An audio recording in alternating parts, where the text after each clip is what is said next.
Thank you so much for the introduction.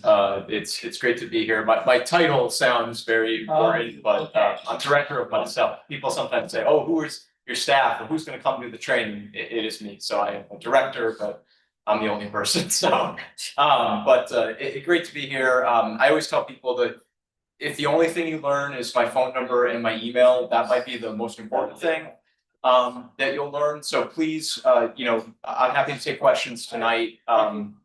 But also you can email me, you can call me if there's ever anything I can help you with, or you need a training in another capacity or something like that. So we are going to talk about public meetings today, also talk about public records. I'll stop a few times along the way, and ask if people have questions. But if you have a question, just kind of raise your hand, or if I don't see you, you can shout it out or something. I don't really, I don't care. I'd rather answer your questions, make sure you have the information that you need. FOI can be complicated sometimes, especially, when you're trying to figure out, remote meetings and the timeline for agendas and what can we do in executive sessions and all that. So we'll go through a lot of that. But again, if you have any questions or anything that you're unclear on, happy to talk about any of that. So, the clicker's not working.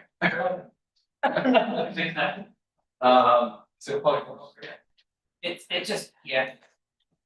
It needs to be. Go with the one. Oh, okay. All right. So the first thing I always can tell that we're really tech savvy. Okay, good.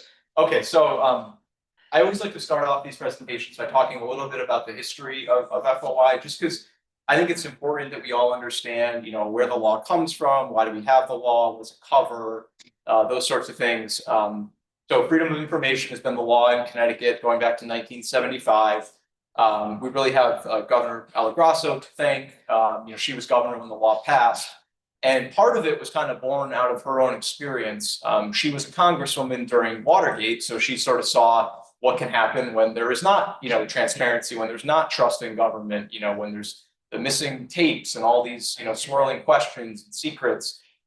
So when she ran for governor in 1974, she actually made this part of her campaign. She said, if I get elected, I'm going to pass an open government law, and we're going to allow the public to understand, what our government is doing, from the governor's office on down to all the local, boards and commissions. So she did get elected, and then sure enough, the very next year, the Freedom of Information Act passed. And again, it's about access to public meetings. It's about access to public records. It's about allowing the residents, the people that we serve, right, to understand the decisions that government is making, right? How money is being spent, how decisions are being made about, public buildings or schools or any of those sorts of things. And it's not unique that Connecticut has. I lost that clicker again. Oh, they're on the phone. So it's not unique that Connecticut has a freedom of information law. A lot of states have open government laws. What is a little bit unique is that Connecticut has a Freedom of Information Commission where I work. So our sole responsibility, we're a state agency. We're probably one of the smallest state agencies. We're like maybe 15 staff members, mostly attorneys. I'm actually not an attorney, as the first selectman said. My background is in journalism. But really what the commission does is we act on complaints that we receive. So anytime anybody out there, a resident, an attorney, a town employee, anything where they have a complaint about a public meeting, they think an agenda wasn't posted, minutes weren't filed, there was an improper executive session, or if somebody makes a records request and they don't get the information that they're looking for, anything like that, they could file a complaint with the commission. So we have a process where we will evaluate these complaints. If necessary, we'll hold an evidentiary hearing. So if you're on a board or commission and somebody files a complaint against your board about one of your meetings, potentially you might have to come to a hearing and talk about, whatever the issue was.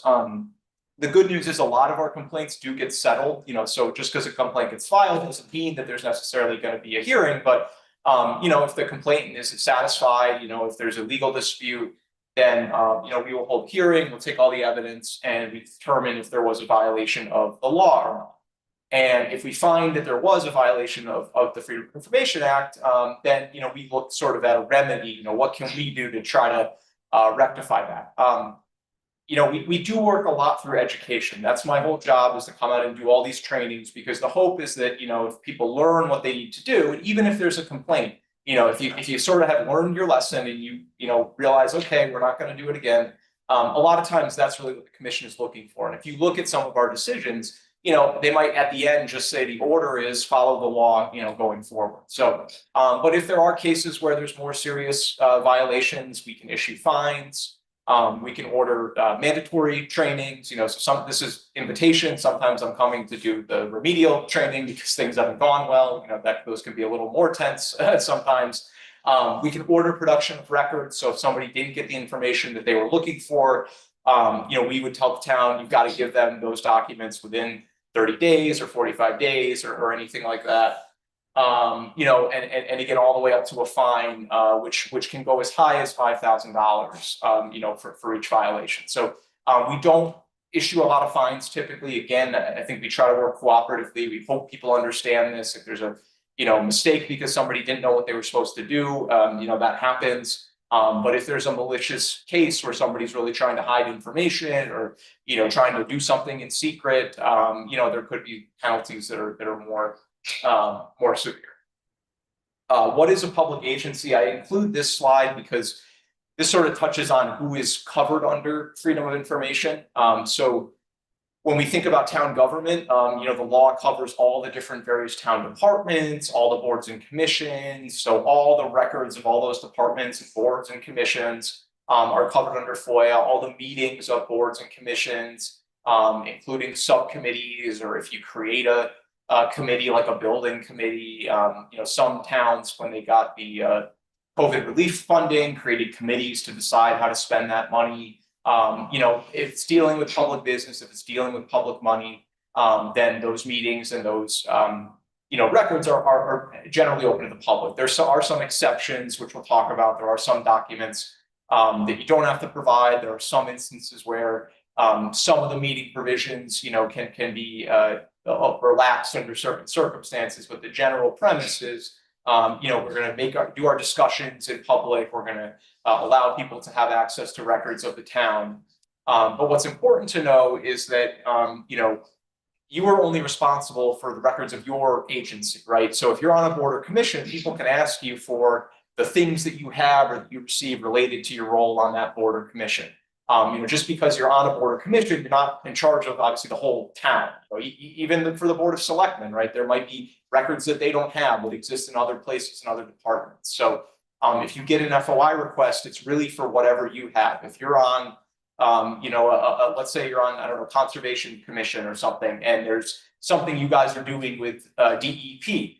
If DEP has other records, somebody needs to go ask state for those records, right? If you don't have something, you don't have to go to another agency and get that information, even within a town, right? If you're on planning and zoning, that stuff is inland wetlands, you know, they should go to inland wetlands, even though you might work closely with those people. You're responsible for your board, your commission, your department, you know, your office.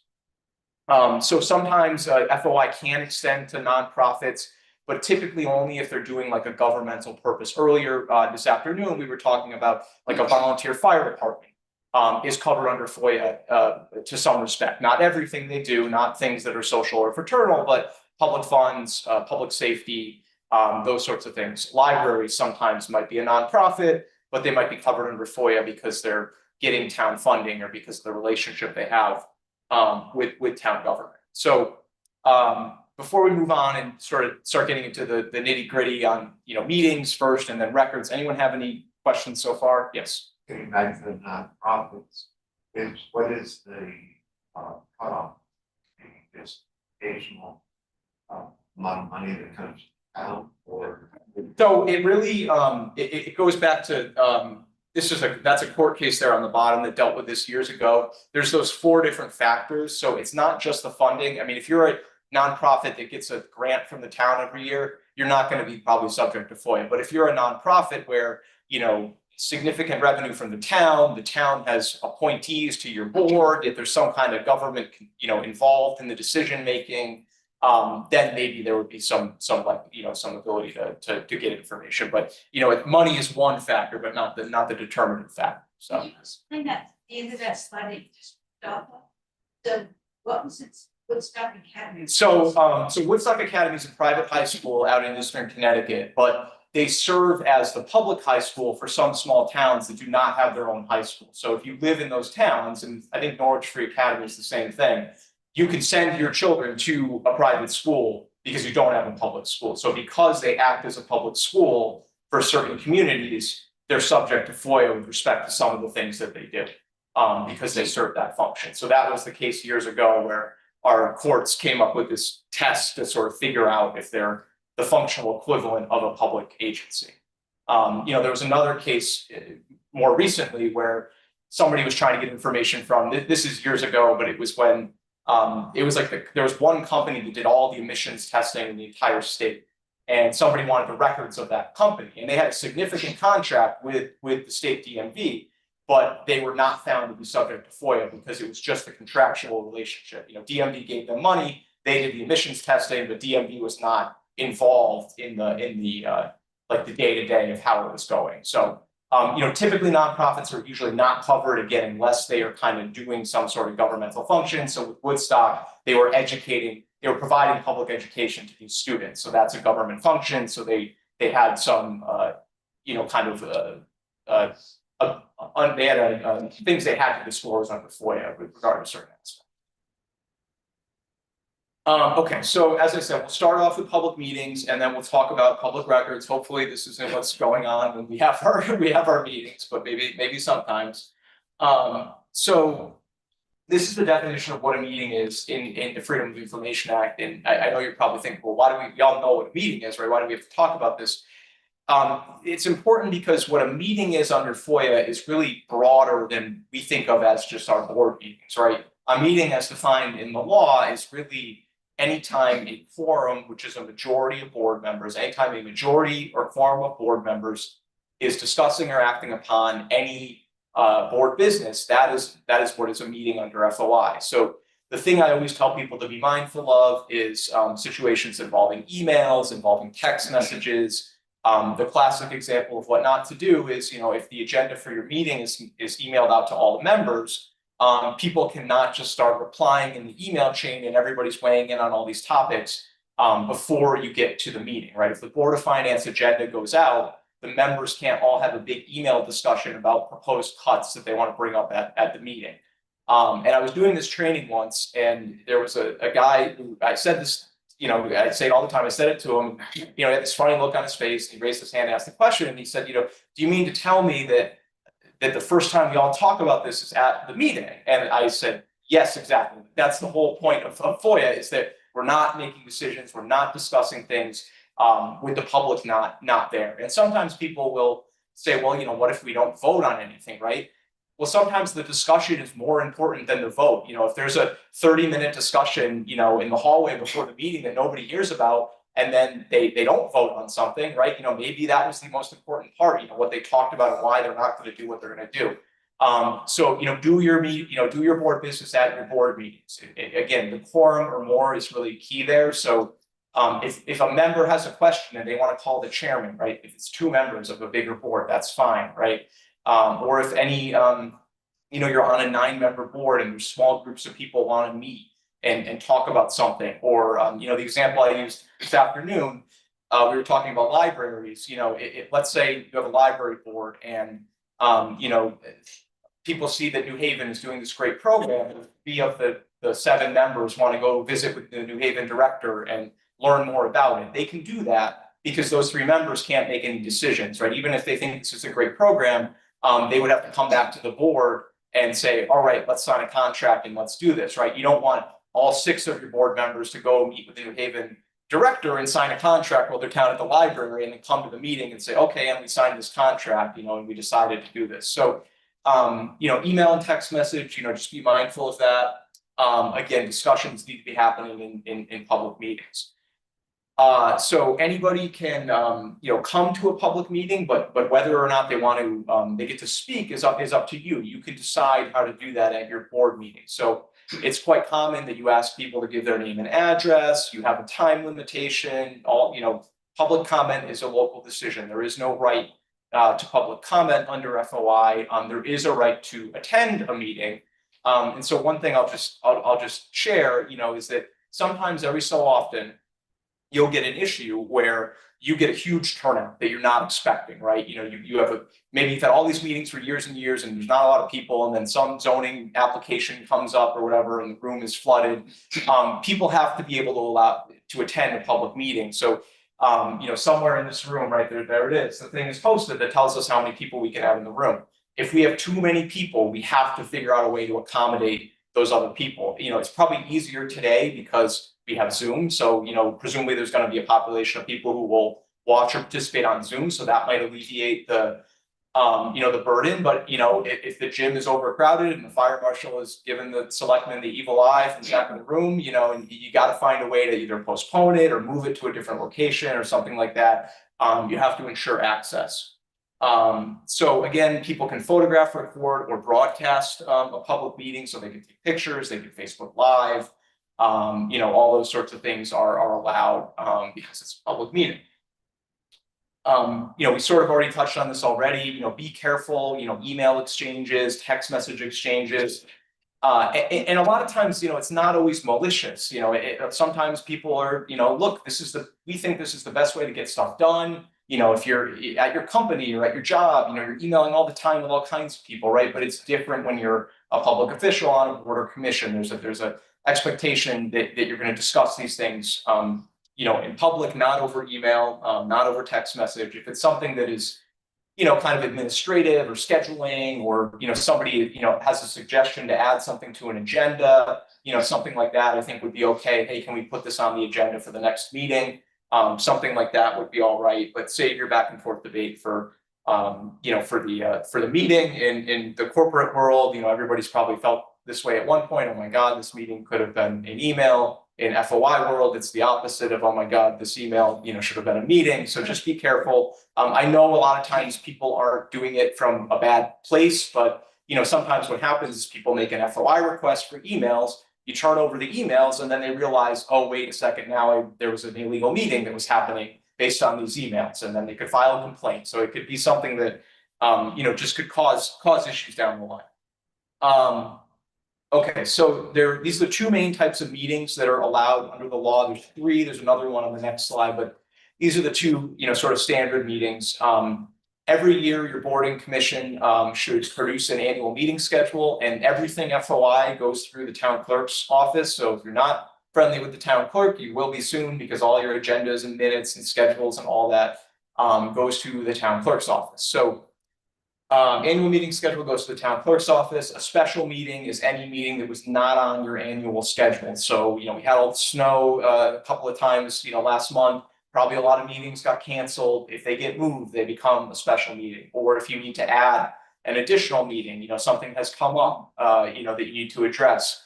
Or sometimes if you didn't schedule all those budget workshops at the beginning of the year because you just didn't know when you were going to do them, those would all be special meetings if they weren't on some meeting schedule somewhere at the start of the year. And there's a couple of differences between regular meetings and special meetings. A lot of it is quite similar. The agenda filed 24 hours in advance. If it's a special meeting, though, you also have to make sure it gets posted on the website. You can add items to the agenda at a regular meeting by a 2/3 vote. If it's a special meeting, you cannot add any new items to the agenda. So just keep that in mind. If your regular meeting gets moved because of snow and it's a special meeting, just make sure all the members understand, we can't add new business. So you might want to just check and see that everything you need to talk about is on the agenda.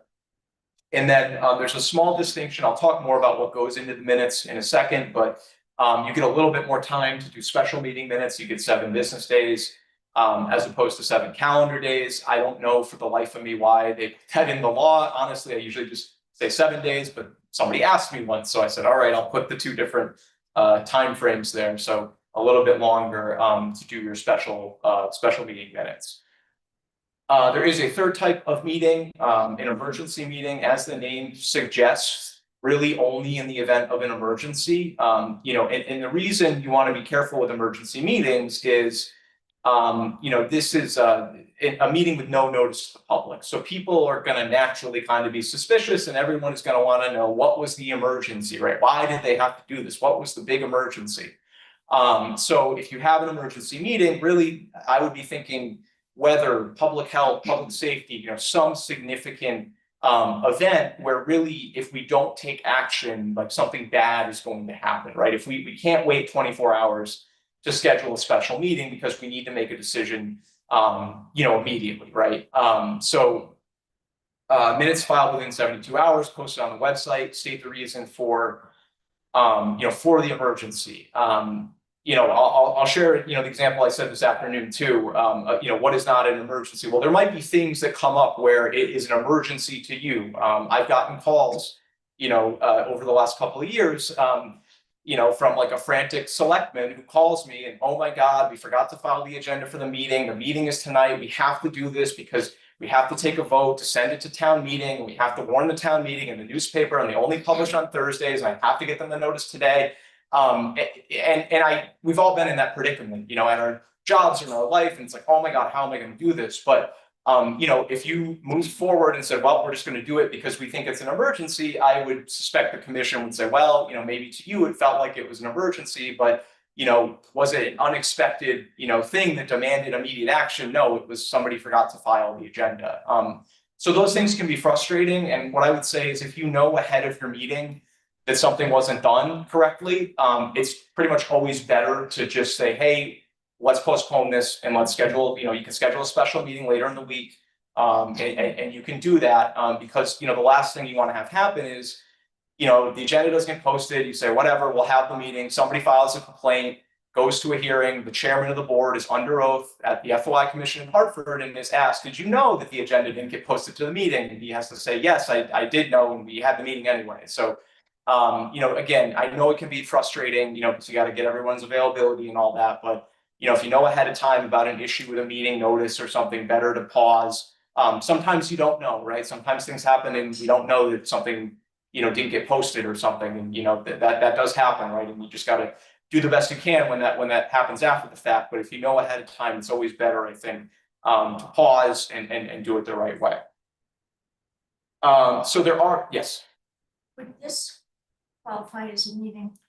So I would say no, because we're not discussing the particular business of any board, right? I know you guys noticed it and told people and put it on the website and all this, and town officers meeting, but there's no, at least under FOI, we're not discussing any business of any board. So, again, I know your charter talks about the town officers meeting, right? Or whatever. Ordinances, yeah. Yeah, ordinances, right? So like, if by your ordinance you have to have this meeting and you want to take minutes, you could, but it's not a meeting under FOI that is, somebody has to take minutes. So, we also, I was talking about this earlier with the town clerk and the first selectman. It's interesting. Town meetings is another different set of laws. Like FOI, you don't have to warn meetings in the newspaper, right? If you had to take a thing out in the newspaper for every meeting, you're spending your whole budget on newspaper legal notices, right? So town meetings are also a different category. The town, like RTC, DTC, town committee meetings, those also aren't covered under FOIA. That's not a public meeting that anybody can come to, or record or anything like that. Okay, so there are some exceptions to all these rules about meetings. We were talking about, the other ones just now, RTC and DTC and town meeting and all that. But these are kind of special allowances where you can have a situation where a quorum of a board is together. They are just, they're together and they're doing something, but it isn't a meeting because of the specific things that are involved in it. So the first one is a search committee. You can create a search committee for executive level employees, like a department head, a school superintendent, towns where they have a town manager. And what that means is, if the school board is looking for a new school superintendent, they could appoint themselves as the whole board as a search committee. And the search committee cannot, hire somebody, but they could do interviews, they could, make a recommendation, they could do, meet with a consultant. So it allows for, you don't have to notice a meeting every time you want to interview a candidate, for a position or something like that. The other ones here, collective bargaining, strategy sessions can be done outside of a public meeting. Obviously like voting on a contract, that's a different matter. That would have to be done in a public meeting, but a strategy or negotiation sessions, caucuses. A caucus under FOI has a little bit of a different definition than what we sometimes think of. What FOI says about caucuses is that regardless of how many members of the board they are, the members of the board who are of the same political party, they can gather, they can discuss, they can do whatever they want, and it is not a meeting that has to be noticed or minutes taken or open to the public, or anything like that. But it's limited to the members of the same board and same political party, so they can't be bringing in the town attorney. If it's a board of finance caucus, they shouldn't be bringing in the board of selectmen. It's really meant to be for those individual boards, the members of the same party can communicate, discuss whatever they would like to discuss, and it doesn't become a public meeting. A staff meeting, this is, a meeting of town hall staff, or superintendent calls a meeting of, educators. It's not a meeting that's open to the public. I don't get to go to your department head meeting and record it or anything like that. And then the last one, chancellor social meeting. And what this is it's an acknowledgement that, there are going to be times when you're going to be together with your board members in other settings, and particularly in small towns. Like, you're going to run into people at things, you're going to go to the same church, you're part of the same social groups, you're going to run into board members, and there might be times when there's a quorum of a board, together at a particular thing, or even if you wanted to go to dinner with your board members after a meeting. This is the law saying you can do that. However, you can't turn it into a business meeting, right? If it is a chance meeting, you run into somebody at the grocery store, or it's a planned social event, that's okay. But don't use those as a substitute for a public meeting. And, sometimes people will, say like, well, who would ever know, right? Who's ever going to find out? Well, my FOI is filled with all kinds of crazy, weird, quirky stories. Let's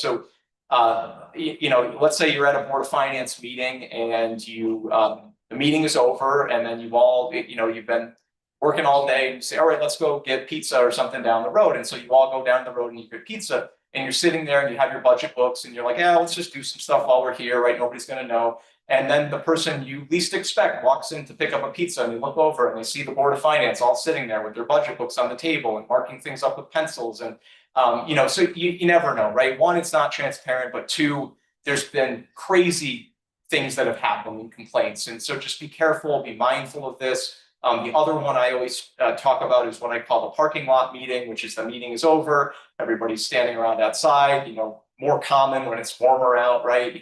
We're not all freezing. And a lot of times it's just catching up, social, how are your kids, where are you going on vacation? It's usually not anything concerning, but if there's a controversial issue, you don't want to be out there talking about it, and the person you're talking about leaves the meeting and sees you or hears something, right? Because again, they can file a complaint, and maybe you weren't saying what they think you were saying, right? But you don't want to get the hurt for you have to have a hearing to talk about, oh, we were not talking about your project, we were talking about whatever, like summer vacation plans or something. So just be mindful of that. Okay, so meeting minutes. Really, with meeting minutes, the primary function of meeting minutes is a record of the votes, right? There's going to be other stuff in there. What do we legally have to have? We have to have the votes. We have to have the attendance of the board members. If you have a board where there's alternates, note who was there, who was participating and voting. And if you have an executive session, you also need to list who attended the executive session besides the board members. The sort of level of detail of the minutes, the content of the minutes is really up to you. So the Freedom of Information Commission, we won't hear a complaint if it's about, I don't think the minutes are detailed enough, or, I spoke during public comment for 5 minutes and they only put 1 line. That's not a complaint that we will hear, because it's not, you have kind of a lot of control over the level of detail of your minutes. My view on it is I would just try to keep it straight and to the point, especially, with more and more people recording the meetings and streaming them. If there's a whole video on YouTube for somebody to watch, then you don't need to have 7-page single-spaced minutes of every single thing that everybody said. So, we really don't police the content of the minutes, but you need to make sure you have those different things in there. Just a quick story I'll share. So I do this all over the state. I do a lot of different trainings, and I remember once a Board of Ed had called me out to do a training. And so I got there like right before the meeting started. I looked at the agenda and they had approval of the minutes, and then they had me doing my presentation. And I was like, okay, great. You know, they wanted me to do it for, you know, whatever, 45 minutes. I'll be out of here before 8 o'clock. Sounds good. And the other thing I remember about this is that it was a small Board of Ed where they only had an elementary school, and that was the only school that they oversaw. And so they did the meeting in the elementary school library, which is fine, but the chairs they had for public audience were the little kid chairs. So I'm sitting there in my little chair with my bag and everything, and they were arguing over the minutes for like 20 minutes. It was the craziest thing I'd ever seen. And it was because they put so much stuff in there that one of the board members was like, well, that's not exactly what I meant. And then the other person was like, no, I listened to the recording. That is what you said. And it was like this crazy exchange. So sometimes like less is more with the minutes, you know, just keep it factual, keep it straight. You know, just, you know, it's not meant to be a transcript. If somebody doesn't come to the meeting, you know, they might miss things, right? You know, that it's not meant to be a perfect encapsulation of everything that was said in the meeting. So 7 days, the town clerk's office, make sure you get the minutes filed. Electronic and remote meetings. So there's all these different provisions for electronic and remote meetings. We have on our website what we call our remote meetings primer, and that has a lot of detail about a lot of these different you know, quirks and nuances, and there's even stuff in there about if you lose the internet connection during the meeting, there's a certain way you're supposed to try to, basically you're supposed to try to resume it, you know, but then after half an hour, you can move forward in person if you can't resume the online. So there's all these different things that it addresses. But basically, I think what's most important to know is that when we have a hybrid meeting, one, it's not required. So you can decide, are we going to have hybrid? Are we going to be in person? Are we going to be fully online? You have all those different options. So you don't have to do it, but if you are going to have an online piece to the meeting, then, you know, the link becomes a meeting location. So that needs to be on the website, that it's going to be virtual with the information, how they can access it, also put it on the agenda.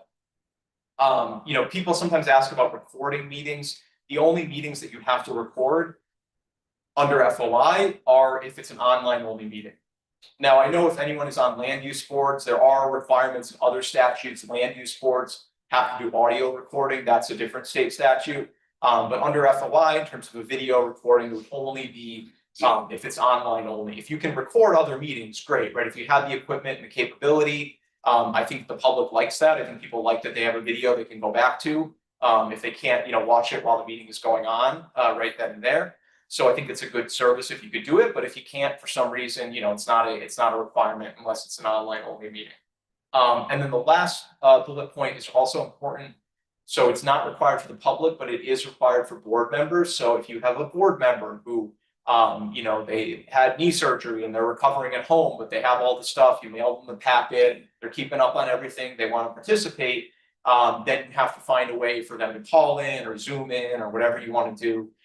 Board members have a right to participate remotely, you know, even if it's not a meeting that is open, you know, remotely for everybody that wants to attend. Okay, so this is the last slide I have on meetings, and then we'll talk about some stuff with public records. So if anybody, you know, I know we've been zipping through stuff here because we were a little slow getting going, but if anyone has any questions about any of the stuff we covered or anything, you know, feel free to ask at any point. Executive session, this is part of a meeting that is closed off to the public, you know, for a very particular reason, right? So FOI is all about open government and transparency, you know, but this is an acknowledgement that, well, there might be certain topics or certain reasons where maybe it's appropriate for discussions to happen without the public there. And I think as we talk about these, you'll kind of realize this is not about really protecting the board members or saving the board members from embarrassment. A lot of times it's kind of to protect the town's liability, right? You know, to give an example, as we talk about the reasons, pending claims or litigation. You know, if you had to talk about your legal strategy of a lawsuit in a public meeting, the person who is suing you could be sitting there in the chair and hearing everything that you're talking about how you're going to defend this lawsuit. Or if you're talking about a security matter, right? You can talk about a security matter in an executive session if there's a concern that a public discussion would compromise some sort of security plan or a security protocol. We see this a lot of times at boards of education. If they're going to get an update on school security, maybe they hired a consultant to come back to them with a report about vulnerabilities. You know, unfortunately, we live in a world where you might not want a video of that floating around on the internet for anybody to see and hear all these potential vulnerabilities in school security. So that could be a reason for an executive session. Personnel matters, involving a town employee, also could be involving a board member. So like if there's a vacancy on a board, you could have an executive session to interview people who are interested or talk about candidates. Also, disciplinary matter involving an employee, hiring people, those sorts of things, evaluations of employees, all those things can be done in an executive session. You can discuss the sale or lease of property in an executive session if there's a concern that a public discussion would increase the price the town might pay. Let's say that the town wants to build recreation fields and there's a vacant land that they're eyeing. You might not want to have 3 or 4 board of selectmen meetings where you talk about this because one of two things: somebody else comes in and buys the property and they list it at a higher price, or now the property owner knows before you made the offer, oh, the town is interested, well, I'm going to raise the price, right? Because I know they want to buy it, so now I'm going to get $1 million instead of $500,000, because they've been talking about how badly they want to do this. So it allows for some of that confidentiality before the offer has been made. And then the last item for executive session is you can discuss any records that are exempt under FOIA. So that one will make more sense after we talk about the different exemptions, but just to give you an idea, attorney-client communications, so if you get a memo from your town attorney about something, you could have an executive session, go in with the town attorney, ask them questions, get some advice about what you need to do. It could also be if you were reviewing bid documents before a contract has been awarded, there's a building committee and they're looking at proposals from different architects. They could review those in an executive session while they're still in negotiations, with the different bidders before they've signed the contract. So executive session, you need a 2/3 vote to go into executive session. So make sure that you do that. When you go into executive session, you want to also, when you make the motion, state the reason. And when you state the reason, and also when you put this on the agenda, and it seems a little counterintuitive, but you need to fairly apprise the public of what you're going to talk about. So the conversation is confidential, right? You don't have to tell people what you said in executive session, but the public should generally know the topic. So if it's a personnel matter, maybe you identify the department that the person works in. If it's a security matter, maybe you identify the public building that's involved. Give some information. If you just put, a 1 or a 2 word description like you see up there on the top, and somebody files a complaint, you're pretty much always going to lose, because we've had so many cases on this that it has to be more than just 1 or 2 words. It has to fairly apprise the public. And I mentioned earlier, about the fines. We had a case where a first selectman actually got fined over this because they had like 3 or 4 meetings in a row where it was the same thing over and over again. They just put pending litigation, pending litigation, pending litigation. And you might wonder, like, why was somebody so upset about this and why were all these complaints filed? Well, it was somebody who had litigation with the town, and they said, I think fairly, well, I would like to know if they're talking about my lawsuit, right? Maybe I don't get to know what they're saying, but if they're having all this meeting talking about my lawsuit, maybe it means I'm going to get a settlement offer or something, right? So even if they can't know what was being talked about, specifically, they might know the topic that is being, is being discussed. And I think, and with that one in particular, what was sort of personally frustrating for me was in the midst of all these meetings where they kept doing that, they actually had to come out and do a training. We talked about this very specific thing. And then when the person filed like their 3rd complaint, they included it in the complaint. They were like, Russell Clare came and did a training, and this is what he said. And selectmen were in the training. So I mean, maybe they were reading their phones or not paying attention or something, but we did talk about the very specific thing. And then it happened again at the next meeting. So you don't have to agree with what I say, but chances are if I show you the case or tell you something, there's probably I sort of think about sometimes all the complaints that are avoided, and that's kind of my job, is to, you guys call me when you have a question and we can walk you through what you need to do, so you don't make the mistake and don't have somebody who's filing 3 complaints because you keep doing the same thing over and over and over again. You can not vote during executive session, so any votes need to be taken in public. So make sure you take a vote in public. You don't have to, reveal what you talked about, so if you're, let's say it's a personnel matter, you could have the discussion in executive session and then, come out of executive session and, based on the conversation in the executive session, we're gonna accept the fire chief's resignation. You don't have to say what happened, just that the action is, we're gonna accept the resignation. About to go into executive session.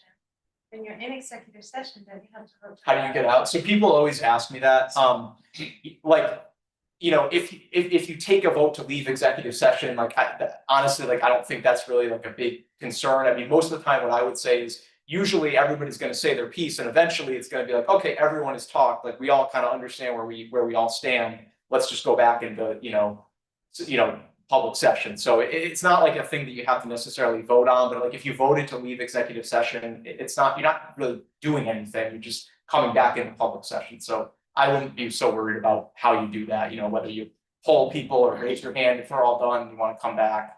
That wouldn't be something I'd be worried about. But if you're gonna, what you need to do though is you can't make the decision in executive session, then just come out and end the meeting. You gotta, if you decided what to do, come out and vote on what you're gonna do and then end the meeting after that. Anyone have any questions on this executive session? Any of the other stuff that we covered with meetings? I know it was a lot that we sort of zipped through. I mean, honestly, the biggest thing I see is just, make sure your agendas get filed. Be mindful of, holidays and days the town hall is closed, or, if the town hall is closed due to weather, because, there's things in the law that really haven't been modernized into where we are in 2026. And one of these with meeting agendas is they have to go in the town clerk's office. So even if you post it on the website, if you never got to the town clerk's office, that is a violation. And, arguably more people will see it on the website, but sometimes there are people who know this law very well. And if there's some issue that they're unhappy with and they're looking for any reason to try to kind of gum up the works, that could be something. They go to the bulletin board, it's not there, the day of the meeting, then, that's going to be something where they could file a complaint. Okay, so the second part, what we'll talk about is public records and records requests. And I'll try to focus on the things that I think are most important for boards and commissions to know. When we did it this afternoon, I have two versions of this and I flip-flop it. And I always do the records first if it's staff, and I do the meetings first if it's board members, because it's probably the stuff that is more important to you. Public records requests. So this is the definition of what is a public record under FOI, and it is a broad definition. Really, the first two lines are kind of the most important part. Any recorded data or information related to the conduct of the public's business. And what is the conduct of the public's business? It's to be interpreted broadly. It's all the work that your boards are doing. It's all the ways that the town is spending tax money. It's the projects that they're undertaking. It's the communications that they're sending and receiving. It's emails, it's text messages. There's a huge universe of public records. And I will also say too, important for board members to know, there's no prohibition in the law on using a personal device to do your business, right? And if you're on a board, you almost certainly have to, because you're going to use your personal email. Some towns, they give boards emails, but that's not always the case. And your phone, you're definitely not going to get a phone from the town for being on a board, right? You're not even getting paid to be on a board. It's all volunteer, so you're using your own equipment, and that's okay, right? There's nothing wrong with that. However, the records that you create, if they deal with the public's business, they are public records. So, everybody has got their iPhone that we're all, glued to now, unfortunately, sometimes. But if you're texting with people about town business, those are public records. So people can ask for text messages between board members. People can ask for emails between board members. And I say that because that's the number one thing I usually see, like, board members in their individual capacities being asked for, because most of the documents that you receive, the town has them, right? So if somebody wants a site plan or something, they can ask you, but most of the time they'll probably ask the town planner or something, right? But the thing that you have that the town may not have is your emails, your text messages, and those are subject to, FOIA. So the gentleman who had this job for a number of years before me, Tom Hennick, had a little thing on his desk that he left for me when he retired, and it says, when in doubt, don't press send. And I think we should all just remember that, because sometimes in the heat of the moment, we get home from a meeting, we've been there for 4 hours, it didn't go well or whatever, and you fire off an email to somebody, you fire off a text message to somebody about some, maybe negative things about somebody, how you're feeling in the moment. But then sometimes that person will make an FOI request and say, I want any, emails or text messages about me or have my name or anything like that. And sometimes that stuff has to get turned over and it can be very, very embarrassing. I'll share a story. It's not about an email or a text message, but deals with a public meeting and also kind of deals with Zoom. So we had a case a couple of years ago where it was a hybrid meeting, and it was, I think, planning and zoning. And they went to a recess in the middle of the meeting. And what they didn't realize, the commissioners in the room didn't realize, was that the microphones were not turned off. So the people on the Zoom could hear what they were saying. And it just so happened that during the recess, they were saying all this stuff negative about this developer who was in the room, but he couldn't hear them because they were up front. He was in the back of the room during the recess. But there were other people on the Zoom that knew him and heard all this. And they were like texting him. They're like, can you hear this? Like, what's going on? And so then the guy FOI'd the town, and he said, oh, I'd like a copy of the recording of the meeting. And the town, maybe thinking they were being clever, gave him the recording of the meeting, and they cut out the recess. And then he came back and he said, no, I want the full original complete recording that you have. And they didn't know what to do, and they wouldn't give it to him. He filed a complaint. They came to the commission. I don't know what legal argument they made, but they tried to say, well, it wasn't the meeting because it was a recess, so it's not a public record because it wasn't during official meetings. They lost. They had to give him the full recording. He heard all the things that they said about him during the recess. Just remember, even when we think these things, we feel these things. Don't send the email. It's like the thing they used to say, if you're angry, write the letter and put it in your desk drawer and then take it out and see if you still feel that way. I share that one just because one, sort of shows the pitfalls of technology sometimes, but also just remember that, right?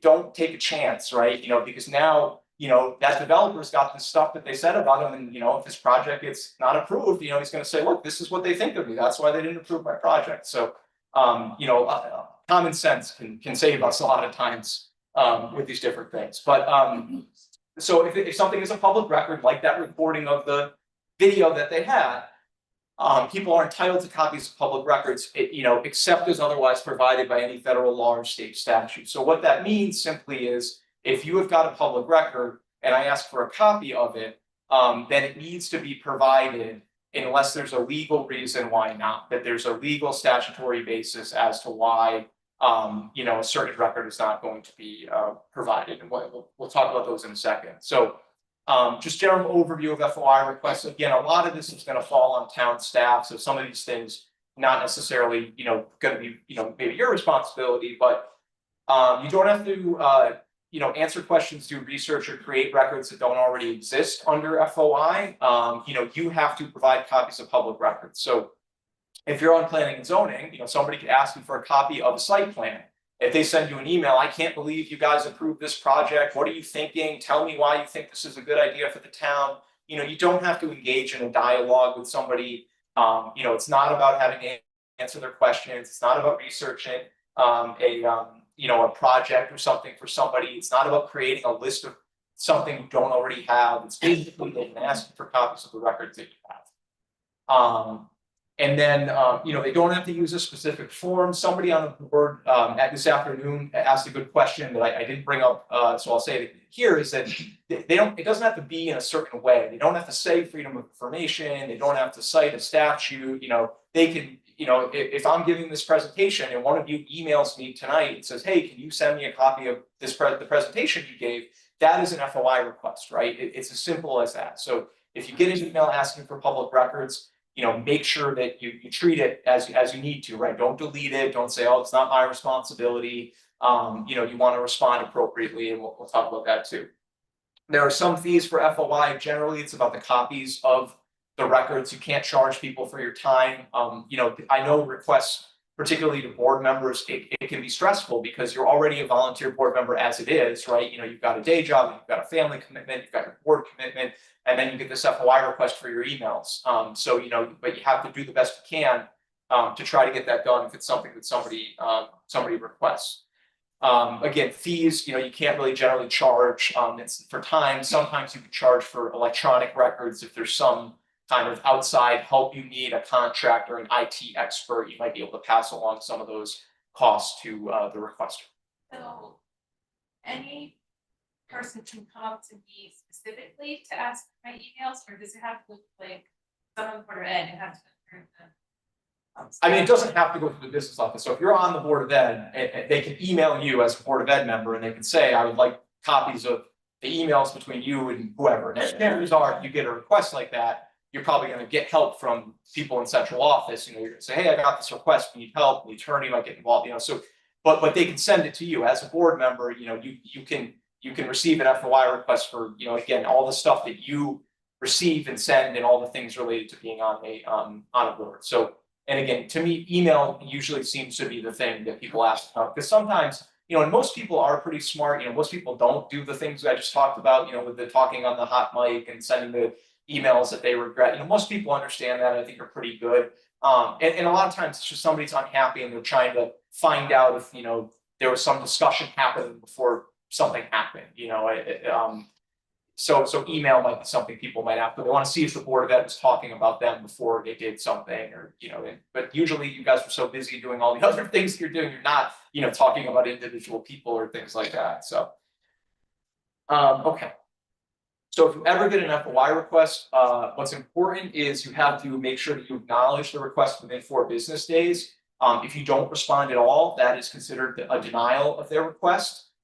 So you don't want to get an FOI complaint because you just didn't respond to the email. So as I said earlier, they don't have to cite the statute or anything. So if you get a request for records, respond and say, we've got it. And then if you need help, you can talk to people within your board, the commission, town staff, school staff, you can get people to help you, but make sure that there's an acknowledgement. And again, if you're not the one to send it, you got it, go and talk to whoever you need to talk to and make sure that person gets a response within 4 days. And then the records need to be provided promptly. So there is no specific time frame to produce the records. It's meant to be a reasonable amount of time based on all these different kind of facts and circumstances, looking at the size and scope of the request, looking at the other business that you have to conduct and the things you have to do in your role. One example I gave this afternoon too. If you want information from the registrar of voters, worst time to ask is like right before the election, and that's when people always seem to want it, right? They want all this stuff, and I need it before the election, but you've got early voting and you've got absentee ballots and new voting machines and all these things. So it might mean that maybe it takes you 3 weeks and they don't get it till after the election. They might be unhappy with that, but that might be prompt given the circumstances of kind of what you were up against with all these other things. And again, also keeping in mind what the needs of the requester are. So, like a lot of times I do a lot of this with law enforcement, and I always tell people, if somebody makes a request for a police report and they say, I was arrested, I want my police report, I have a court date on such and such, try to get them the report before their court date, right? I think that's reasonable. They're asking you, they're telling you a deadline. But again, if you can't, the person wants the election stuff the day before the election, and you can't do it, you might say, okay, that was reasonable, because of what was going on at the time. So exemptions and exceptions to disclosure under FOI. Again, as I stated earlier, the only reason not to provide somebody information under FOI is because there's a law somewhere that says, that is confidential, we don't have to disclose that. It is not because we don't like somebody, it's not because they're from the other political party.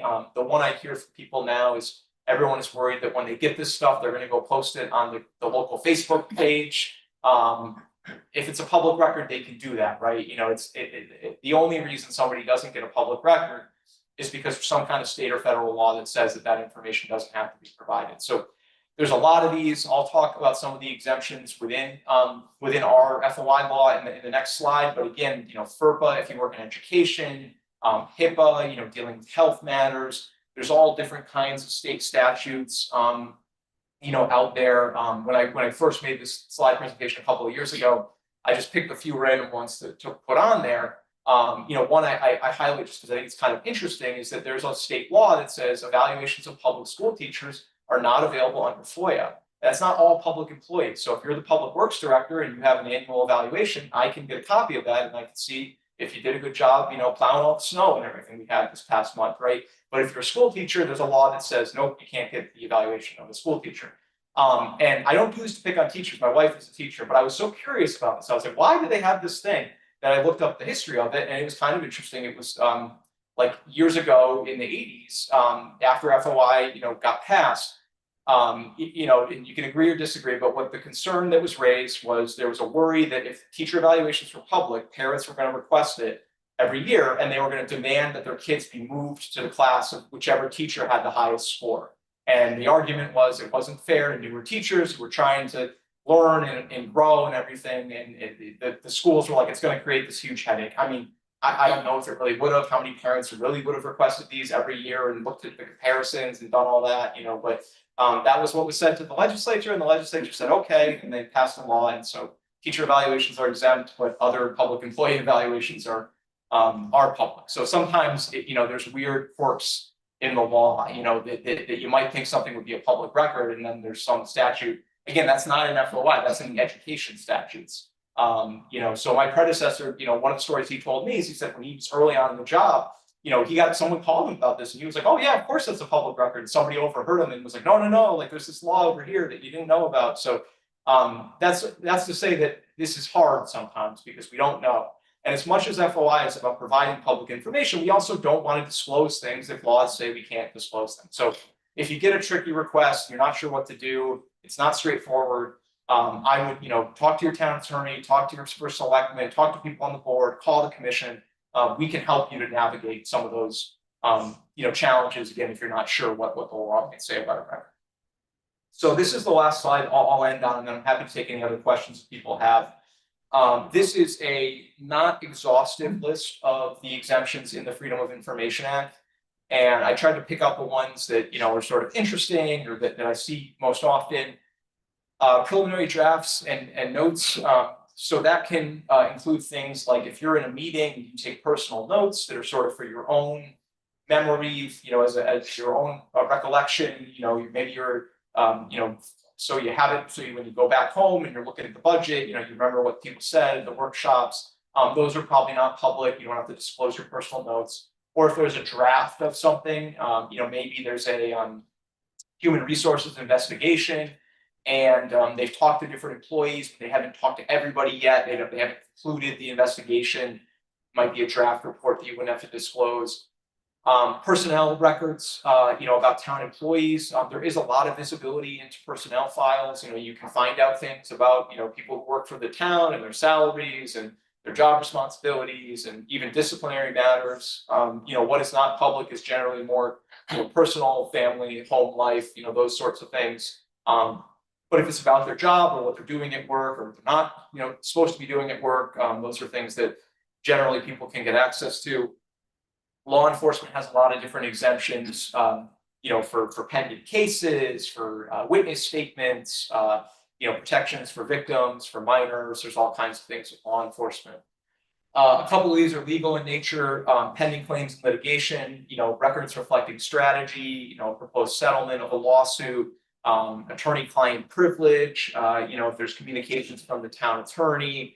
A key thing with that is that they are made and kept in confidence. I mentioned earlier this afternoon, the commission had a case we won recently in court where there was a town that they had a planning and zoning meeting, and all the commissioners kept referencing and reading from an opinion from the town attorney at this meeting, and it was regarding regulations of Airbnbs. And some people in the community, said, okay, we'd like a copy of this opinion that you're all reading at the meeting and talking about. And they said, oh, no, it's an attorney's opinion, right? It's a confidential document. The commission found and the court agreed that because they disclosed what the contents of the opinion, it became a public record. So, if you're trying to, discuss an attorney's opinion, do that in an executive session, right? You can do it in executive session. Do it in a public session and start to give out the information. It might make it into a public record because it's a waiver of the privilege. Couple other ones here, trade secrets, that's like things you receive from a business or a contractor. Sometimes with RFPs, there might be things within an RFP that are a trade secret of that company, what their products they use or what makes them the best at what they do. There's also an exemption for RFPs before a contract is awarded. So if your board gets, goes out to bid for something and you get you're on the school building committee, you get the bids back from the architects. You could review those confidentially. You wouldn't have to disclose them until you award a contract. Let me see other ones that come up frequently. There's one about security risk. If there's a concern that disclosure of a certain record, would be a safety risk. Maybe it's like a map of the school building with information about security systems and emergency exits and evacuation plans or something like that. That might be a document maybe we don't want to be publicly available to anybody who asks. Does anyone have any questions on any of the ones that they see up there, or any other types of records that you deal with and wondering about what is confidential and what isn't? Okay, so oh, did you have a question? Actually, just one. Earlier when I asked if this was a meeting, you said it really count because taking action, yada, yada. But then later, when you were giving examples of you said that the information you presented tonight is. Yes, so the difference there is that this presentation is a public record. This meeting is not a public meeting. So the distinction, yeah, so the distinction really means that like this is not a public meeting, meaning you don't have to prepare an agenda, you don't have to take minutes, because this is not a meeting of any individual board, right? We're not taking any action for any boards. Even if there is a quorum of any board here, I don't know if there is, but even if there was a quorum of the Board of Ed here, there's been no discussion of any Board of Ed business. So the difference between, that's the two parts of the law, right? There's public meetings and then there's a public record. So, even in and I'll give like an example of kind of where this comes up. So I talked earlier about a caucus. You can have a caucus, right? Caucus is not a public meeting. But if some people ask me, can we caucus over email? You could caucus over email. You could have all the Democrats on a board emailing in an email thread back and forth.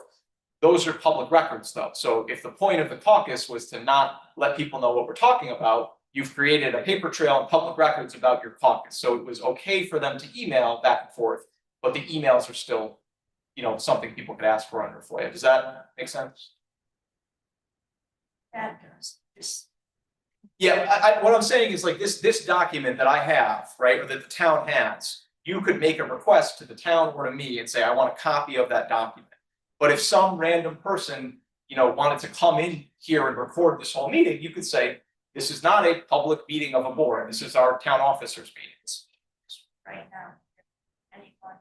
Yeah. This is not a good example, maybe, of what I'm trying to say. It's not a board meeting. Maybe that's a better way to say it. It's not a board meeting, so it doesn't meet all the requirements that go with a.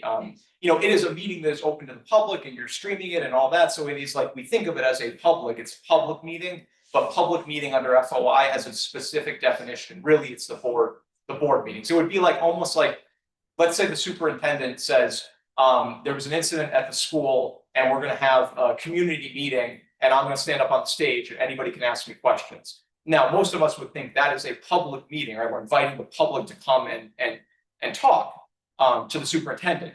But if the Board of Ed isn't involved, it's not a meeting under FOI. We don't have to put an agenda or minutes or anything like that. If they wanted to say, hey, we're only going to let parents who have kids in the school come to the meeting, they could do that. Whereas you couldn't tell a Board of Ed meeting, we're only going to let in parents of people who have kids in the schools to a Board of Ed meeting. But you could have a meeting at the school about something that happened at the school, and you could have different restrictions or something. So. Tend to have every year at least one major like informational meeting. Like a couple years ago, decided how we approach a number of informational meetings. So that would be probably not a public meeting under. Meeting, but it would be for you. Yeah, the documents would be things that would be public. So like, I'll give another example. So a lot of times if DOT is doing a big project in your town, they'll do an informational meeting. It's not a meeting of any town board. It's anyone can go, right? But it's not a meeting of like a town board. So the town doesn't have to put an agenda together or take minutes or so on. So there can be things that are like public discussions, but they don't have to do all the things we talked about with FOIA because it's not like a board business decision making. Yes. I just got a text from someone who was listening online and asked what information obtained by use of illegal means under. Okay, so that's a weird one, and I'll just give you the backstory as it was told to me. Because that one like very ever rarely comes up, because you're like, why would we have information that we obtained by use of illegal means? So apparently the origin of that one, as it was told to me, this is kind of the lore, I didn't do my background checking, but this is what my predecessor told me, is that years ago, a couple years after FOI passed, this was when the Black Panthers were active in New Haven, and somebody learned that the New Haven police were doing illegal wiretapping of the Black Panthers. And the attorneys for the Black Panthers were like, oh, we've got this FOI law, so we can make a request to the police department. We want the tapes of your illegal surveillance of our clients. And according to my predecessor, towards the end of the legislative session that year, while all this was going on, they got the ear of a legislator from New Haven, and they were like, we can't let these tapes get out, and what are we going to do? And then somebody threw this exemption in there because, yeah, why would you have things that you obtained illegally? And apparently that's the origin of it, was that they didn't want to turn over the illegal surveillance that they had done under FOIA. So somebody got a bill put in, and they put this in there. And so, if somebody in town hall, got information illegally, the town wouldn't have to turn it over under FOI, but maybe you have to turn it over to the police or something, right? So yeah, that is a weird one. It does not come up very often. Once every couple of these, somebody usually asks about it because it kind of stands out from the other ones. So yeah. Anybody else have any questions? I'm going to go back to the beginning with my email and my phone number. Please just reach out if I can ever help you with anything. I try to be responsive. I email your town clerk about stuff, somewhat frequently. So you could always ask him. He knows the stuff very well. If he doesn't know, he'll probably ask me. So if I can help you with anything, that's really my job. The last thing I'll say too is just, I really, there's such a, sometimes the whole thing about you can't get people to volunteer. I think it's so important, and we do have people who are doing this. So if I can save you a headache, if I can save you from having to, spend hours trying to figure something out, call me, email me. A lot of these questions you might be grappling with, just because I do this all day, every day, I might know the answer, like that. Or also, it's important for me to hear about the issues that are coming up, because I do some of our work in the legislature. So if I hear what's going on in different towns, it's helpful to me, so that when I'm testifying at a public hearing, I can kind of talk about what is happening out there, and we can try to address issues that are coming up. And again, I think we really just want cooperation from the towns, and we want people to feel comfortable asking questions. It's important, I think, to have open and transparent government, but I also know in small towns sometimes it's hard, you don't have the resources. Again, a lot of it is people, it's not that they mean to do anything wrong, they don't know, right? But that's my job, is to try to help people so they do know, and that they understand, and they can ask the right questions and get what they need. So anyone else? Any questions? No? All right, thank you, everybody. And please call me.